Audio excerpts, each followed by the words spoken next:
Oh, baby bearded Jesus, please bless us with the speed substat rolls on my account. I will sacrifice all other crappy mobile gachas. As long as the devs keep listening to the community, it'll be okay. That's the first step into getting above plus 15 in speed substat rolls. Pray to RNG Jesus. Second, I'm going to show you what I do personally. First off, we just got a ×4 bonus weekend. I was able to get multiple different shells that have plus 15. Also got a bunch of plus 12s, which hopefully I land on speed, but hey, when you're going through your account, you obviously want to get those high speed rolls on stuff that like Swift Raid, for example, or Swift Rush, for example, or even Swift Smite. However, there's a lot of builds that you can do early mid game that you don't need to optimize sets. You can use broken sets. For example, my Kloss today, 334 speed. Yes, she's on a plus 12 Swift Rush. She's on a Swift Raid set. And the other two spots are just a 6 set of time weave. I didn't get a 12 and an 8 and a 6 set. It's just a 12 and a 6 and a 6. That's what you call a broken set. Here's another example of a somewhat broken set on Silence. Plus 12 Swift Rush, time weave, plus 6, Ether Plague, and it's got Fury, because all I want on this Fury set is the speed. I don't really care. I got the plus 12 of Swift Rush. Another example in R unit number 41. This is another example of a gear set that is broken. All I really need her to do is go fast. So a plus 12 in Swift Rush, and then all these other sets just to have that max speed substat. Obviously, it's all about the Animus' skills and what to maximize, but early game, you don't need to maximize. Anyway, after a bonus weekend, this is how I go for speed. There's like 3 different steps, really. First, I go for the number of sub-attributes, which is 4. I want to maximize speed, and this is the best way to do it. I then look for the sub-attribute of speed. I don't care about matrix levels, because all I want is that substat. I also sort by level, being the lowest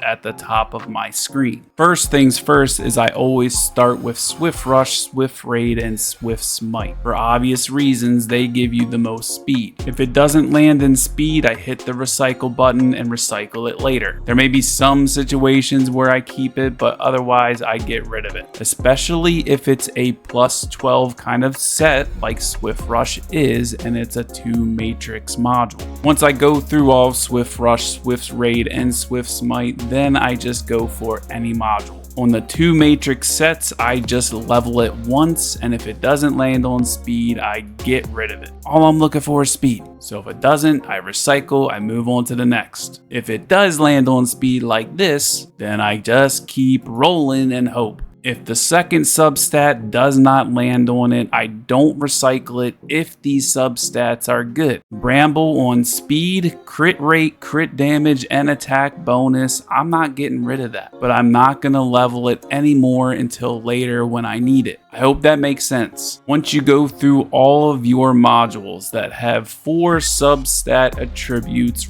right off the bat, you then go for the 3 sub-attributes, and you still look for the speed sub-attribute. This is the second plan. Obviously, all these have speed, so you upgrade it to see what the next substat is, and then you go to plus 6, and if it doesn't land on speed, you get rid of it. You keep doing that until it lands on speed again. I don't care what the main stat is, because all I'm looking for is speed. The only time I don't recycle something is if the main stat is good. I like never get rid of effect accuracy modules ever, so I actually keep mods like this just in case. And once you run out of coin, you then go into recycle and hit only show discarded modules. You select all, you confirm recycle, yes, and then you get coin back. So finally you hit speed on that second roll, so you just keep praying and hope it lands on speed again. And it does not. If the substats are good, you probably still want to keep it, but if it's crappy like this, then I would probably get rid of it. If you're in early game, you probably don't want to do that, but if you're mid to end game and all you're trying to do is improve on substats of speed, then yeah, probably a good idea just to get rid of it. You're trying to min-max stats by end game. The third step in trying to maximize your speed substat rolls. You stay on number of sub-attributes attributes to be 3 and get rid of the speed. You only want to look for Swift Rush, Swift Smite, and Swift Raid on this last step. All you're doing here is that last substat that is locked, you're just unlocking it and seeing if it's speed. If it's not, you recycle it. But if it ends up landing speed like this, then you just hope and pray that it rolls again. If it does not, then get rid of it. This is what I do personally to get high speed substat rolls. It's very RNG, 100%, yes, but that's part of the game. But in order to get the plus 15s and the plus 16s and the red ones, which I still don't have, you gotta farm, you gotta grind. That is the game. People say to farm shells all day long. Yes, you farm shell Grim Pursuit dungeons as much as you can until you maximize your shells. Now after that, on a daily basis, you're gonna be farming threshold, even on the non-times4 bonus days. Because if you're anything like me, you're looking for speed. Speed is highly important in every aspect of the game, from PvE speed clearing to PvP